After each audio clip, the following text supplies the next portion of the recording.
And if you're going to win souls, you've got to love souls. In spite of their meanness, in spite of the way they look, in spite of everything, you've got to seek to bring souls to Jesus Christ because you love them, because Jesus loved them, and because Jesus died for them, and you're trying to bring them to the Son of God. Welcome back to Sandy Creek Stirrings here on Tuesday, and of course an apologetics day for us here on Sandy Creek Stirrings. Of course, for those of you that have been listening for a while, go ahead and tell me, what does apologetics mean? Go ahead, talk to me. It's kind of like the old, cartoons where the person's staring at you, waiting for an answer. Yes, very good. Those of you out there who said it is simply the defense of our faith, that's exactly what apologetics is. It is the defense of our faith. And it's using, first of all, predominantly a biblical answer to some questions that people have, both about worldviews, about God, about the Bible, but it is most importantly, it is a biblical outlook. By the way, that is the most important thing to us as Christians, is to have a biblical outlook. Then it has to be factual. If you're going to talk about alcoholism and you're going to talk about how many deaths per year, you can't just make up a number and hope you're right. All right, that's just not going to work. You're going to lose all credibility that you have, if you have any. And you're going to lose it all because you make up numbers. It's not factual. And then the third thing is your argument has to be logical. It has to make sense.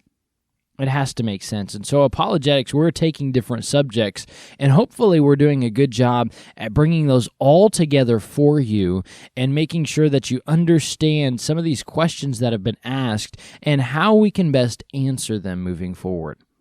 Now, as you came in this morning to listen to the apologetics episode, undoubtedly you saw the title. And some of you, I don't know if you realize this or not, but you can actually click that episode and it has a description. And so for those of you who are just trying to look at the titles, there is a description. Click it. Sometimes I refer to it as the show notes, the episode description. And in there is a description of what the episode is, what we're going to talk about. Any links that I link up to are all in that description. So let me go and encourage you to do that. Second thing I want to encourage you to do today is something that I haven't mentioned in a little while now, but I want to mention it again. Let me encourage you, if you have enjoyed the content, to leave us a review. And whatever platform you listen on, whether it be Apple Podcasts, which right now is our most predominant one, whether it be Apple Podcast, whether it be Spotify, whether it be Overcast, got some listeners from Overcast listening, whether it be, which ones did I already say? Anchor, Google Podcasts, Breaker. Oh man, we got a bunch of different ones. If you listen on those, then let me encourage you to go back and leave us a review. And if you enjoyed the content, and do that for me, and it'd be a blessing to the show just to get more listeners. And you say, wow, are you trying to increase the number of people who listen to you? Yes, I am. But not for me, not for my pride's sake. Look, I'm never going to be number one in the podcast rankings. I know that. But I think that a lot of people could benefit if more people knew about the content that we have here at Sandy Creek Stirrings. And so let's make it known and pass it out abroad. Today, though, the episode title we talked about is Witchcraft. Witchcraft. And we're going to talk about witchcraft today. Now, witchcraft is so dangerous. It really is. Witchcraft is so dangerous. And some would ask, why would we discuss witchcraft in an apologetic series? And, it's a deadly tool that Satan uses to draw people away from God, really to himself.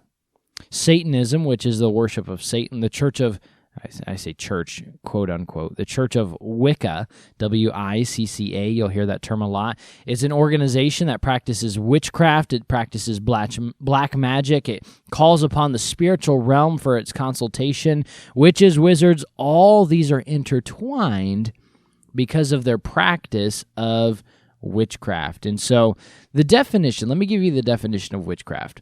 The definition of witchcraft is, quote, the use of black magic, the use of spells, and the invocation of spirits. And then it goes on to say intercourse with the devil, and that's referring to communication and lifestyle. Communication and lifestyle. Witchcraft has a lot in it. In fact, the biblical word for witchcraft is divination. Divination. And it's often referring to witchcraft. And so let me read you a passage real quick. Deuteronomy chapter 18, verses 10 through 11 says, "There shall not be found among you anyone that maketh his son or his daughter to pass through the fire, or that useth divination." Notice God says, I don't want anyone who uses divination, or an observer of times, or an enchanter, or a witch, or a charmer, or a consulter with familiar spirits, or a wizard, or a necromancer. And God goes on to list different types of those who practice witchcraft. You say, what are all those different things? Well, I'm glad you asked, all right? Let me give you just a brief definition, very brief definition of what each of those means in that verse. The word observer of times has to do with, quote, to practice magic, to be an observer of times. And sometimes, a lot of times, this deals with astrology. Astrology, in fact, in her book, Witches, Erica Jong says that astrology is one of the oldest forms of divination and prophecy. And of course, astrology is based off the Hermetic belief that the physical world, our world, is a reflection of the cosmos. They use the term as above, so beneath. And in astrology, the position of the sun, the moon, the stars, the planets in the zodiac. Oh, some of you get the zodiacs and read them in the papers. Do they even do that in papers anymore? Maybe you get it on internet, in your email. It takes all those things, and they say that it exerts influences on the life of mankind and can literally predict their future. And there's a couple problems with that. Number one, it's not scientific. For instance, it's based on the sun circling the earth. We know, in fact, that the earth orbits the sun. And and not only that, for many other reasons that we don't have time today, but it goes against the very word of God. All right, Jeremiah chapter 10, verse 2 says, "Thus saith the Lord, learn not the way of the heathen, and be not dismayed at the signs of the heaven, for the heathen are dismayed at them." Isaiah chapter 47, verses 12 through 13 deals with the same subject. The next one in that verse is enchanter, and it literally means to whisper or hiss a magical spell. It deals with someone who casts spells. Think of witch doctors in Africa. And if you haven't heard the stories of missionaries talking about witch doctors, you've missed stories about enchanters. You have the word witch, which means a sorcerer, one who uses witchcraft. This would be the same word that is used for Pharaoh's sorcerers. Remember them in Exodus chapter 7, verse 11? And the same sorcerers that tried to predict Nebuchadnezzar's dreams in Daniel chapter 2 and verse 2. By the way, Exodus 22:18, God is very serious on the subject of divination, by the way. Exodus 22:18 says that we should suffer not a witch to live. That's what God said in the Old Testament law. And when he was the theocracy, he was the president, God was the king, he was in charge of the government. He said, we're not going to have any witches that live here. God was very serious about this. A charmer means one who uses magic charms. You got four-leaf clovers, rabbit's feet, horseshoes, wishbone, shooting stars, lucky number 7, redheads, and goldfish. We have our fair share of good luck charms, don't we? Consulter with familiar spirits means someone who attempts contact with the dead. Trying to contact the dead, rather. Was often used, by the way, as a scam to rob people of their money. Saul's witch. You remember King Saul went to the witch at Endor, and she brought back Samuel. Well, she didn't bring back Samuel. Who brought back Samuel? God brought back Samuel. In fact, it scared her half to death. And so she would have been a consulter with familiar spirits. Then you have the term in that verse, you've got wizard. It means someone who performs magic. We often refer to it as a male witch, but in the Bible it was simply just someone who performs magic, black magic that is. And then the last one was necromancer. What a great word. Necromancer, it means to call from the dead, similar to consulter with familiar spirits, but they're literally trying to call them back. And so all of these within that verse have to do with the subject of witchcraft. And so witchcraft, Satanism, all those things we mentioned earlier, including all these terms, are all tied together because of their relation to the spirit world and trying to connect with the spiritual world, not in search of God, but in the search of devil and his demons. Notice what that definition was before. Remember, intercourse with the devil through communication and lifestyle. You see, Satan wants you to become involved in witchcraft. You say, why would he want that? Well, because it strokes his pride. It strokes his pride. How many times did he say in Isaiah 14, I will, I will, I will? You know, Satan's always had a pride problem. My goodness, does he have a pride problem? And what does he want you to do? Well, he wants you to worship him, not God. In fact, remember, when Satan tempted Christ, one of the things he wanted Christ to do was to bow down and worship him. He's always had a problem with his pride. And not only that, but it detracts, number two, it detracts from a person's focus on God. You cannot, listen to me, you cannot be focused on God and be involved in witchcraft at the same time. It's impossible. It goes against the very will of God. It goes against the very will of God. And, you know, today, as we come into this apologetics lesson on witchcraft, I have said that my audience is Christians. My goal is to help Christians. My goal is to help saved Christians to grow in their lives. And so we're doing that in several different ways, and we're not going to rehash all that. And so this morning, I don't think I have any doubt in proving to you Christians that God is against witchcraft. Would you not agree with me? Okay, I believe most of you are nodding your head saying, absolutely, we disagree, or we agree. You should not be involved in witchcraft. I don't think we have to dive very deep. Sadly, though, many Christians don't even realize, or they don't want to realize, that they are letting witchcraft into their home, and they're allowing an entrance for Satan and his demons. And that's truly the meat of our subject today. Satan wants your home, and he wants to get in through influences of witchcraft. You say, I don't know if I believe that. Nahum chapter 3 and verse 4 says, because of the multitudes of thy whoredoms, of the well-favored harlot, the mistress of witchcrafts, that selleth nations through her whoredoms. And how do you sell families? Well, it says you sell the nations through whoredoms, and families through her witchcrafts. Satan, listen to me, folks. Satan wants to do everything he can to get influences of witchcraft into your home. He wants to get divination into your home, something God says should not be involved in the life of his people. He wants it in your home. He wants it there. And you literally, if you allow witchcraft in your home or the influences of it, you literally sell your family through witchcraft, according to Nahum chapter 3 and verse 4. You say, Brother Josh, how does Satan try to get witchcraft into my home? Because I don't know about you, but for me as a father, when Satan says, hey, I want to get it in through witchcraft because that's how you sell your family, it scares me half to death. I want to be very careful to not allow that into my home. So, how does Satan try to get witchcraft into our home? Let me allow those involved in witchcraft to answer this question. In the early 1990s, the Church of Wicca, which is an organization of witches and wizards and so on and so forth, came out with this statement. They said, quote, our best form of recruitment is the media. Our best form of recruitment is the media. In the early 2000s, Satanists came out in one of their training books stating, get people involved through fantasy first.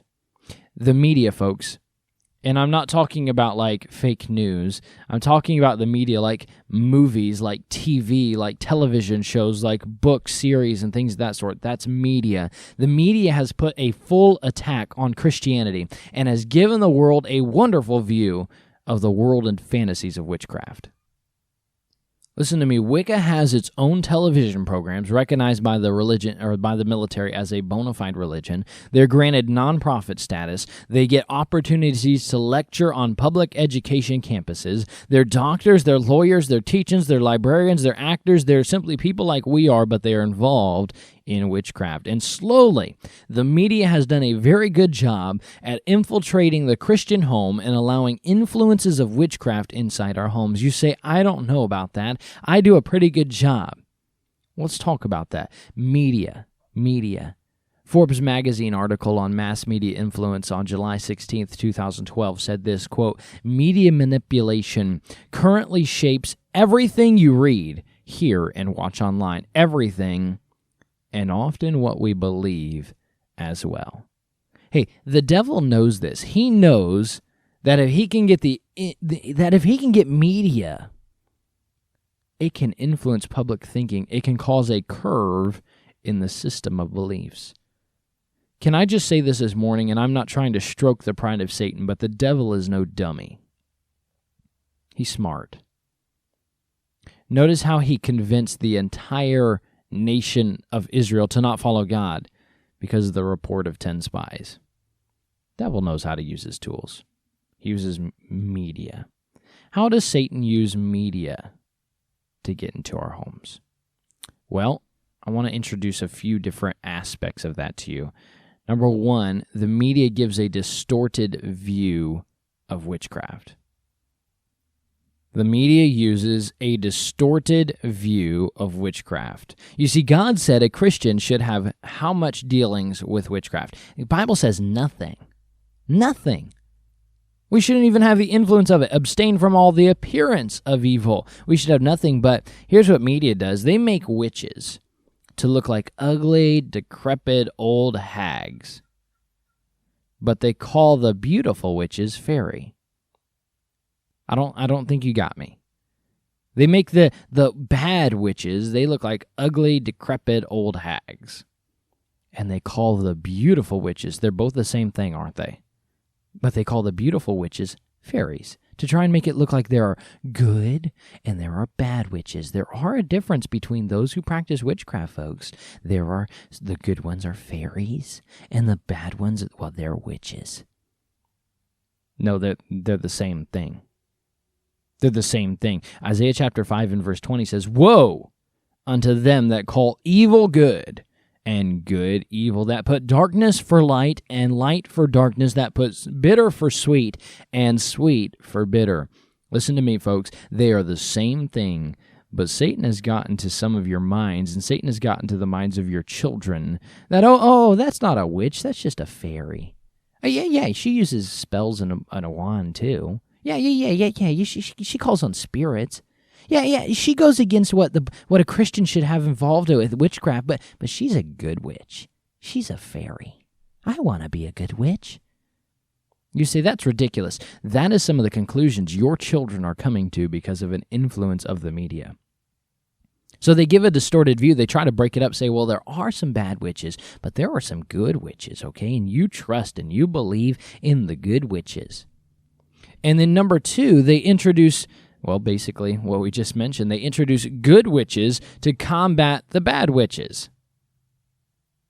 They're fighting against each other, giving a view, by the way, that there are good witches in the world. Reminder, Exodus 22:18, "Suffer not a witch to live." And no, I'm not saying we go gather all the Church of Wicca people and kill them. I am not saying that.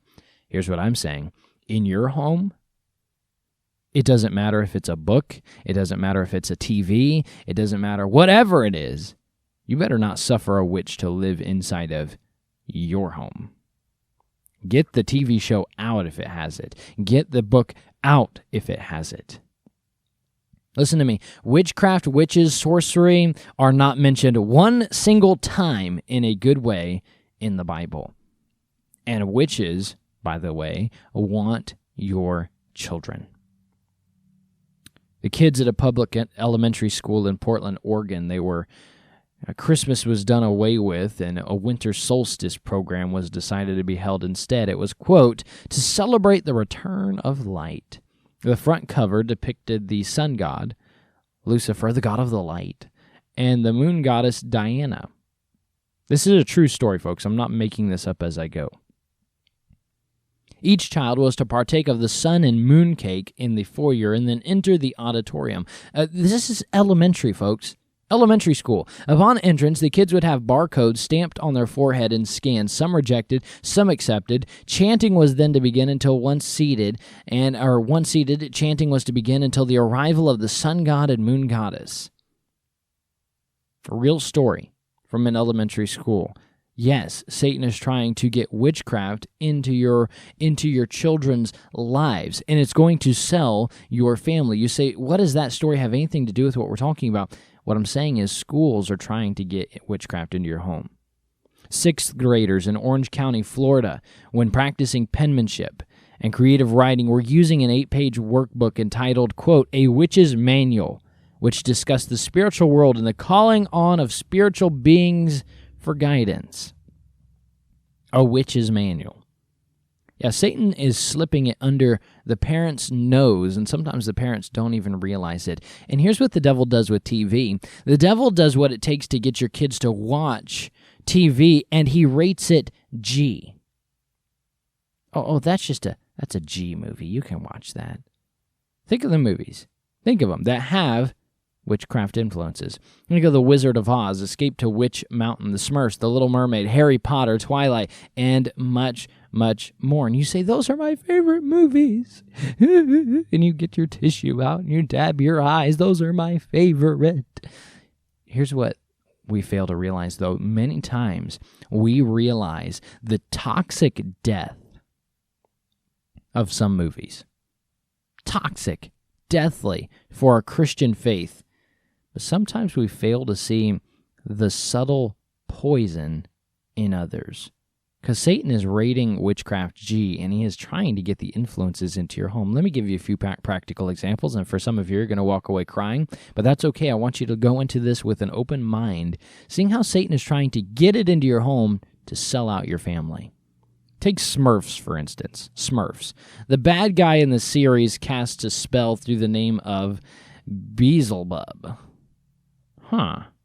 Casting spells. Azrael. All right, if you've watched Smurfs, Azrael was the name of the bad cat who was trying to kill the good little Smurfs. You say, that's nice. Okay, what's that have to do with anything? What I'm trying to show you is the creators knew what they were doing. The creators knew what they were doing. You see, Azrael in Satanism and witchcraft, Azrael is Lucifer's personal angel of death. People of witchcraft call on Azrael when they wish to commit suicide. And you want to tell me that these creators of the show didn't know about the witchcraft influences they were putting into it? I beg to differ. Harry Potter is, according to J.K. Rowling, and I'm going to quote from the author. Harry Potter is, quote, an entry-level door that allows kids to experience the fantasy of witchcraft. Let me ask you a question, Christian parent. Do you want your kids to experience the fantasy of witchcraft? Because what has the capability to be a fantasy has the capability to be a reality. That was from the author. Let me give you a real story that happened. A girl, she was heavily involved in Satanism, gave this story. She said, it all started when I was 13. I went and saw Harry Potter, and I wanted to be a witch just like him. I went to the library. I began to check out books on Harry Potter, and then I began to check out books on witchcraft and casting spells. I began chants and rituals. Demonic things began happening in my room. Pictures began falling off the wall. The radios would turn on in the middle of the night. The lights would turn on in the middle of the night by themselves. Real story. But yet some of you say, well, it's just a fantasy. It's just an innocent little book. I've told my kids that it's not real. I told them that. That's fine. If you want to allow an entrance of witchcraft into your home, you can open the door for it. But as for me and my house, no way, buddy. No way.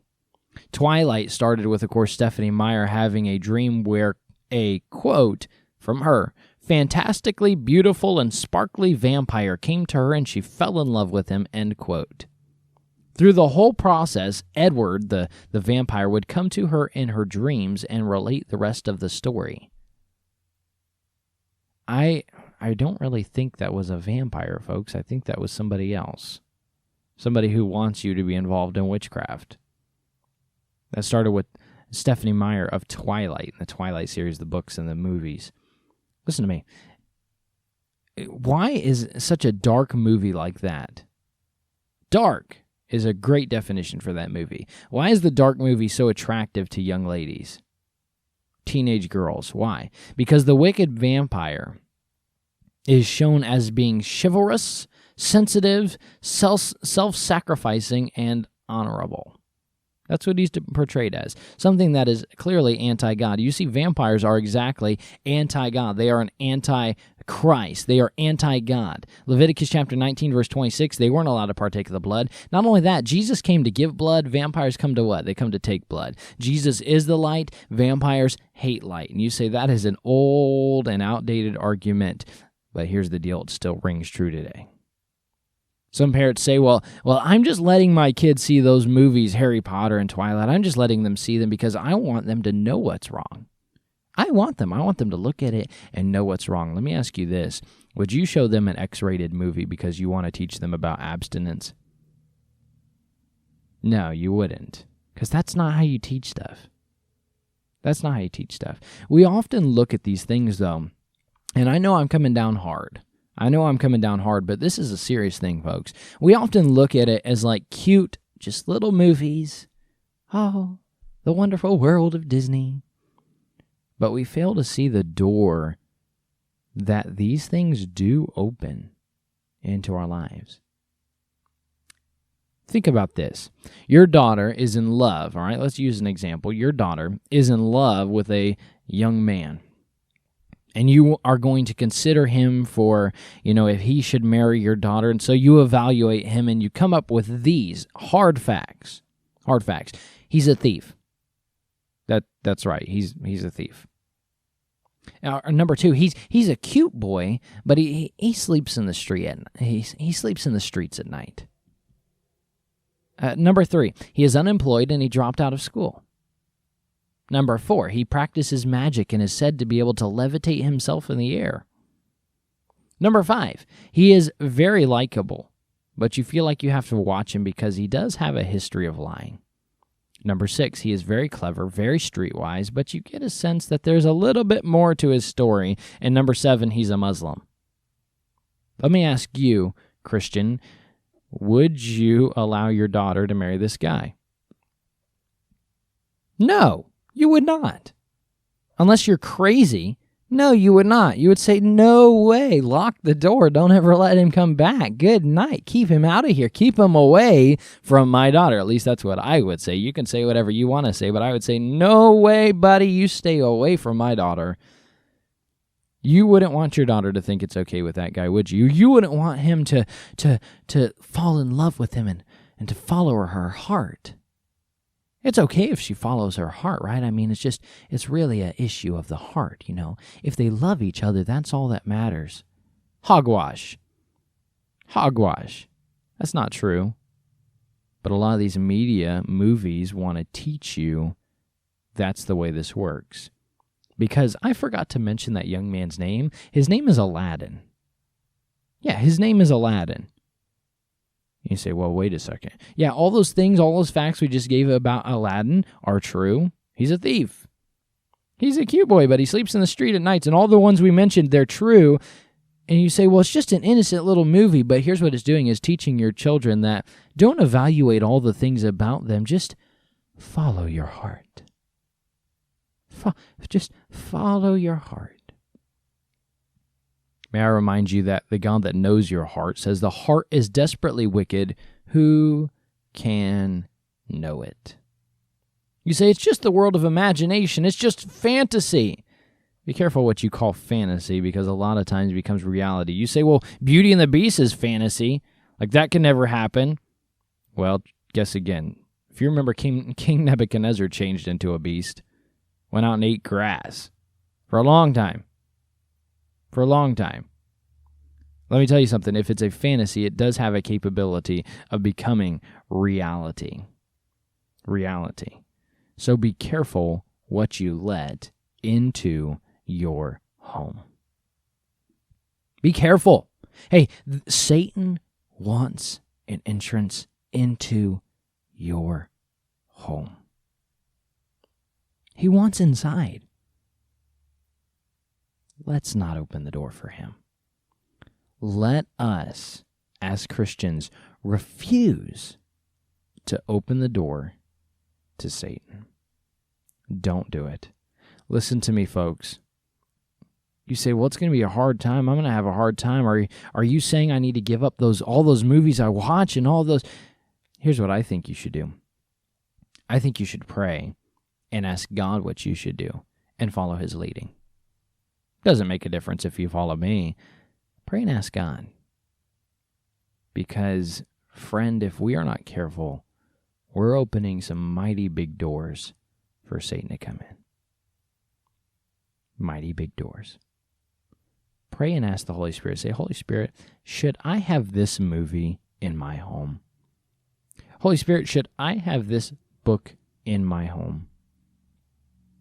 And he will give you an answer if you answer if you ask with an open heart that actually wants an answer that is unbiased and not based on your feelings. Let's not open the door. For the sake of our children, for the sake of our marriage, for the sake of our home, is it not worth it? As David said, is there not a cause? Oh, be careful, Christian. Satan wants to get witchcraft into your home. Be very careful. Nahum chapter 3 and verse 4. Because of the multitude of the whoredoms of the well-favored harlot, the mistress of witchcrafts, that selleth nations through her whoredoms, and families through her witchcrafts. Oh, be careful, Christian, because if you aren't, you can sell your family through the influence of witchcraft that you allow into your home. Be careful. Next week, we're going to talk about something that kind of is along the same lines, but really it's something major that comes once a year, every year. It's Halloween. And what should a Christian's answer to Halloween be? Should they partake of it? Should they have the influence of it? Or should they stay away from it? We'll answer that question next week on the podcast. But until then, hey, keep looking up and keep stirred up for the cause of Christ.